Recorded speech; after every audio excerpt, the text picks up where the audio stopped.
You're 20 years old and you can't hit a barn at 40 yards. That's what got you the job. The Signal Corps doesn't want marksmen. It wants men who can hold information inside their heads without the weight showing on their faces. You've been doing this for 14 months, attached to the Army of the Potomac, outside Petersburg, in a tent that smells like candle wax and damp wool, and something underneath both of those you've decided not to name. You tap a brass key no bigger than your thumb. You encode orders before the men receiving them know they're coming. You decode intelligence before the generals announce it in morning briefings. You're not the guy with the musket. You're the guy who tells the officer with the maps where the musket should point. Tonight, the wrong message came through your station. You weren't supposed to open it. It arrived on a Confederate frequency, captured equipment somewhere north of the line, signal rerouted by something tactical that had gone sideways in the dark. Rule 1 is unambiguous. Misrouted dispatches go back into the chain. You log them, you forward them, you don't touch them. The operator transmits. Understanding is not your assignment. You decoded it anyway. The thing about knowing a cipher is that eventually you read something that won't let you put it down. You'd learned the rules before you learned the code. Lieutenant Graves had made that explicit in your first week. The rules were the job. The cipher was just the mechanism. Rule 1. Misrouted messages go up the chain. You are a relay. You are not a decision maker. Rule 2. The day's cipher key doesn't leave your person. It's a printed card small enough to fold twice, the root cipher laid out in columns. If you're captured, you swallow it. That's not a metaphor. You've rehearsed it in your head so many times you've stopped thinking of it as dramatic. Rule 3. You transmit. You don't interpret. The information you carry isn't yours. It passes through you the way water passes through pipe. The pipe doesn't get to have opinions about the river. Rule 4. Trust the chain above you. The chain sees the full picture. You see one signal station in a tent and the back wall of canvas when you can't sleep, and the shapes artillery makes on the horizon when the siege lines flare up. Rule 5. What passes through this station stays here. You are not a person who carries information home. You are this station. You are functionally furniture. For 14 months, those rules held because you let them. Because the stenographer is neutral. Because the operator transmits. And the pipe doesn't have opinions. You told yourself this was professionalism. You told yourself it was what the job required. The artillery started up again around midnight. It always did. The siege had been running since June, and the guns had become part of the weather. Distant percussion, the bass line under everything. The sound that meant the war was still happening without you. You'd stopped flinching at it around month 4. You sat in the tent with the candle making soft shadows on the canvas, and you decoded the Confederate dispatch, and you read it twice, to make sure you hadn't made an error. You hadn't made an error. That's the first time you noticed that the candle is the only light in the tent, and you're sitting directly in front of it, and anyone outside can see the shape of you through the canvas. The message described a Union supply route, not in broad terms, in precise ones.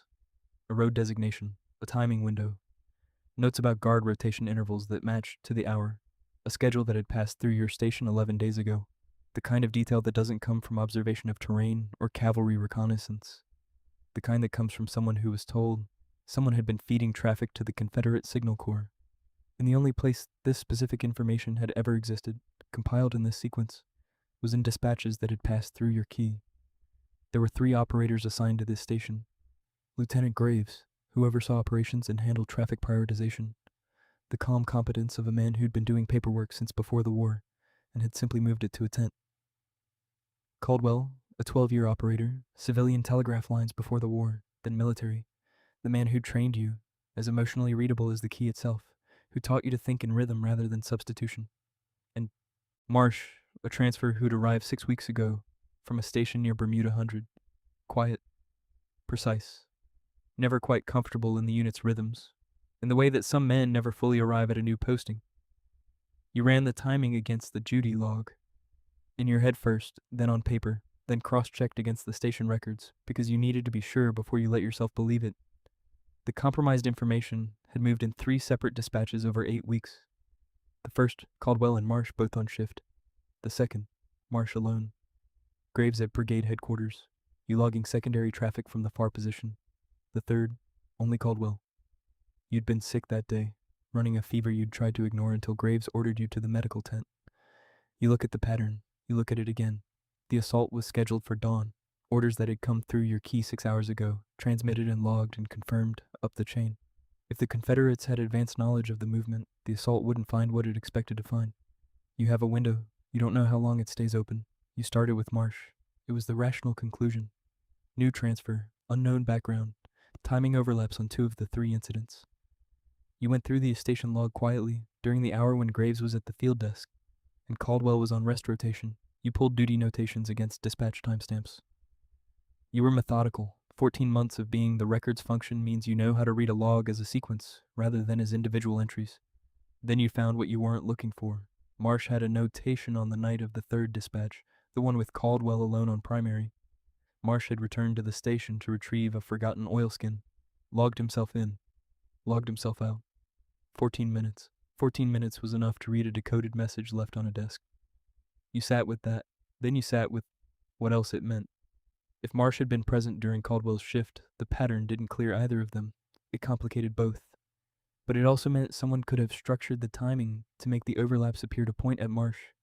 A man who'd spent 12 years in this system would know exactly how a duty log reads when someone starts looking at it from the outside. He'd built the system. He'd know where the seams were. Outside the tent, something moved. Footsteps in the dirt. Then they stopped. You didn't look up. You kept your eyes on the log.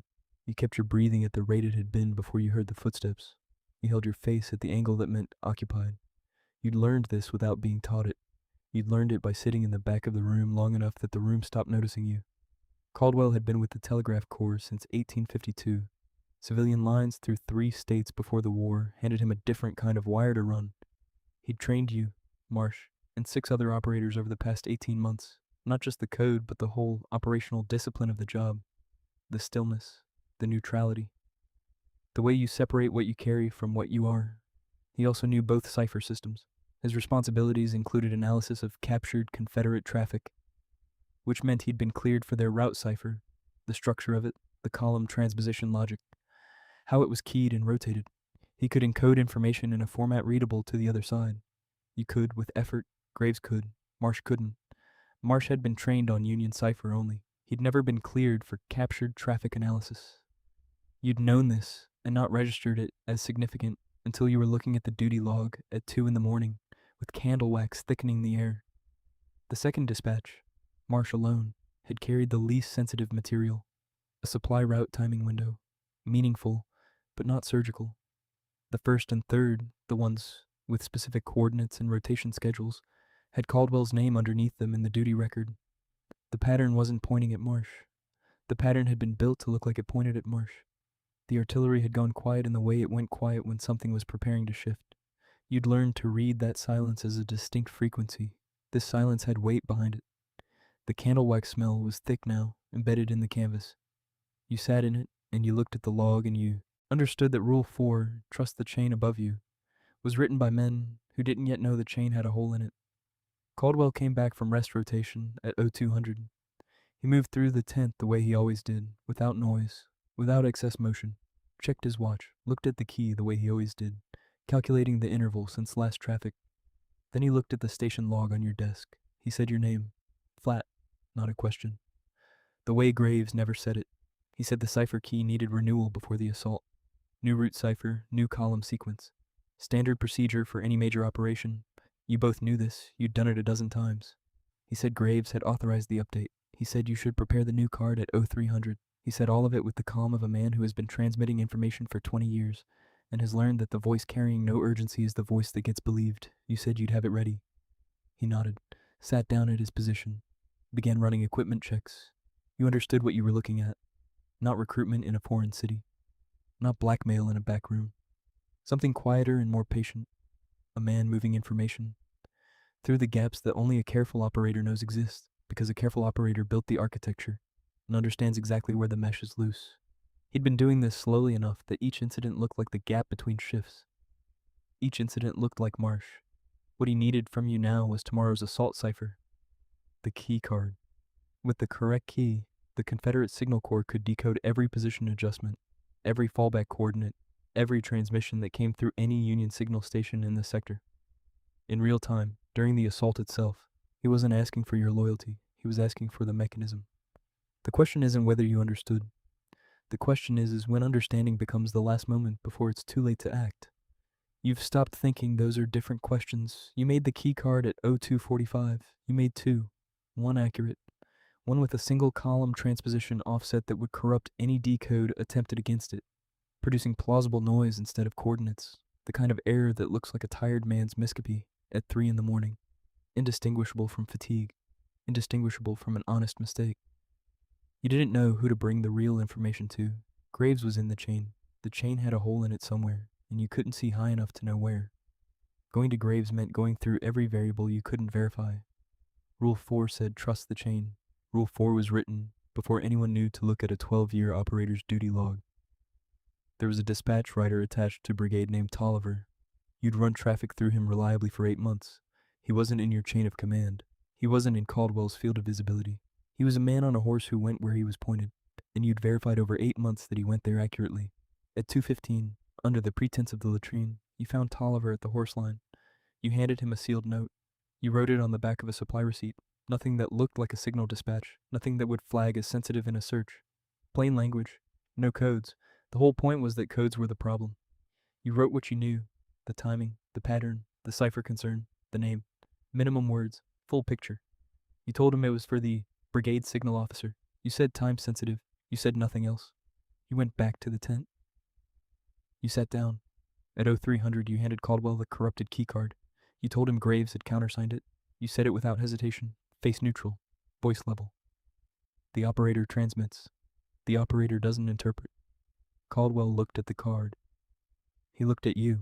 He said, fine. You don't feel relief.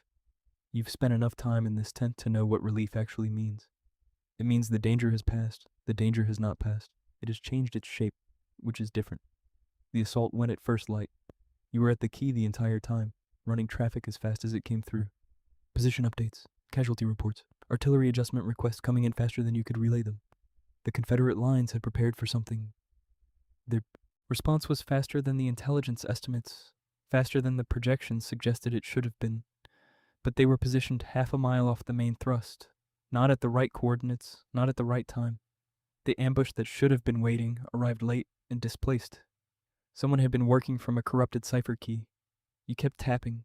You said nothing. The guns were louder than they'd been in weeks, and the key was in your hand, and you thought about all the dispatches that had moved through this same brass mechanism over 14 months, all the positions and movements and plans that had passed through you the way water passes through pipe. And you thought about how long you'd been the infrastructure for all of it without asking what it was carrying. By mid-morning, Caldwell's position was empty. Transferred, Graves said. Rear station. Administrative reassignment. He said it with the flatness of a man who'd been given the exact words, and nothing additional. You never heard Caldwell's name used officially in connection with anything before or after that morning. No announcement, no proceeding. A 12-year operator passed into the administrative machinery of the Army of the Potomac, and the machinery closed over him and kept running as though the gap had always been the shape of the operation. 6 weeks later, 2 men who introduced themselves by rank but not name sat across the table from you at brigade headquarters. They asked you to walk through the sequence from the beginning. They asked how certain you were at each step. They asked if you'd retained documentation. You told them everything. Then you understood what everything meant in practical terms. Everything was in your handwriting, everything you described, the timing analysis, the duty log cross-reference, the corrupted card, the note to Tolliver. They could trace it all back to you. You were the only person who'd seen the full picture at the moment it mattered. You were the witness. You were also the record. The form they gave you made you a material witness, available for further testimony at the government's request, for the duration of any related proceedings. Indefinitely, upon request. The proceedings never materialized.